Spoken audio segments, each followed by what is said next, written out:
So what on earth are we going to do for online music this year? I don't know about you, but not everybody has drums and xylophones and other instruments at home like I have in my music classroom. So we're going to have to come up with some creative ways to do music this year.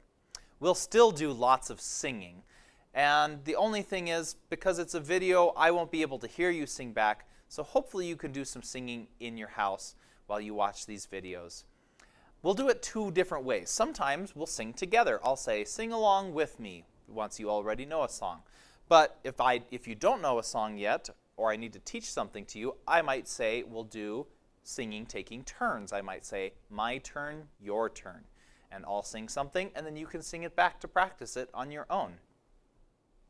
We'll also explore some instrument sounds this year. Now, like I said, you might say, Mr. Yava, I don't have any instruments at home. But guess what? You always have some instruments no matter what.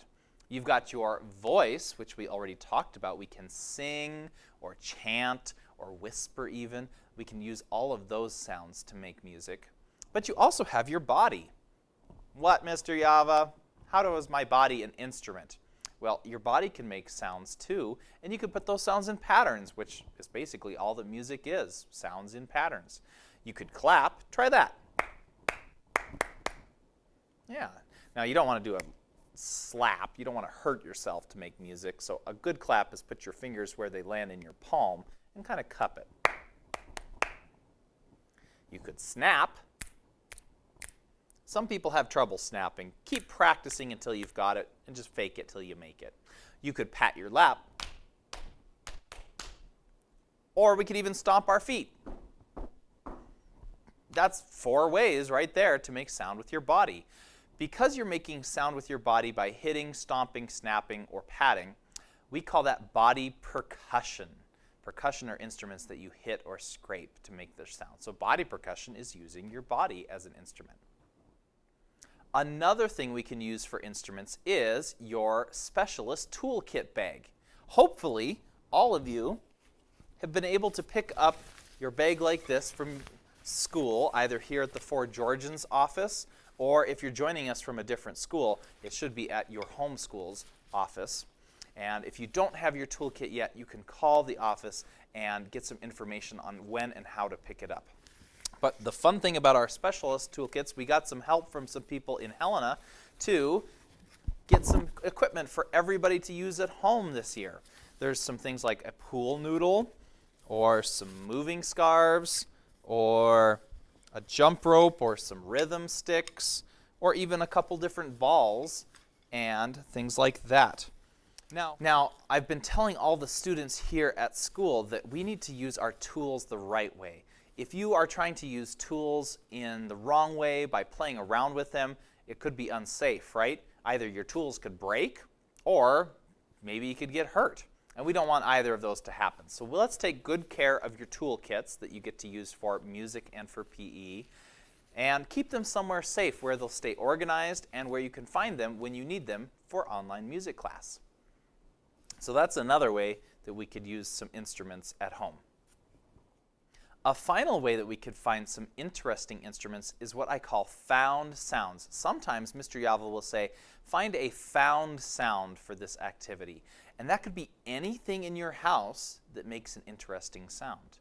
Now, make sure that you pick something safe. If it's glass or if it's metal, it might not be the best thing to use. So make sure it's something that's going to be safe for you to use.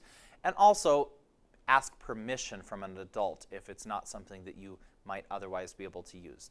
As an example of a found sound, I have a plastic cup.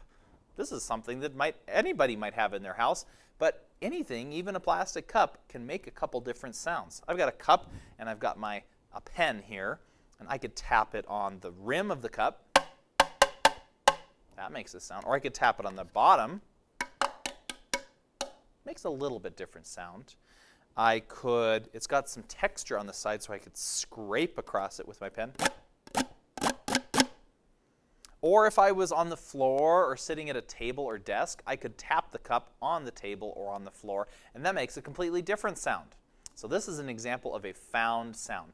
Just about anything in your house that you can find when you tap it or scrape it or hit it with another object can make a couple different sounds. In our lessons, we'll also do plenty of moving. We might move along with some music, or we might even make up some moving to different patterns that we're doing with our songs or with our chants.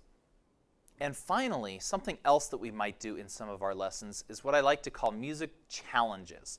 That's where we'll take a song or a poem that we've learned and try to put it together with some moving or with some instruments or with just some patterns of sound with our body percussion, and try to put all that together at the same time. It can be a little tricky, which is why I like to call it a music challenge. So, what will you need for music lessons this year? Of course, bring your toolkit whenever you're ready to start an online music lesson so that if we need any of our equipment, you'll have it ready right there. But you'll also need a good space for music lessons. Of course, we're going to be doing some singing and making some sounds and noises, so I recommend that you find a place in your house, a room that is kind of quiet so that you can hear yourself well and focus on the lesson, but also so that you're not distracting other people. Maybe it'll be in a different room from where your brother or sister or mom or dad are trying to work and do their own stuff, so that you won't be distracting them by making all of your noise that we'll make for music class. So a quiet room, and hopefully that room will also have a safe space to move. We're going to be doing lots of moving this year, so of course you'll need to spread out a little bit, make sure there's nothing around you that can get hit or broken, so that whenever we're doing some activities with moving in our music lessons, that it'll be safe and that you won't hurt yourself or anything else.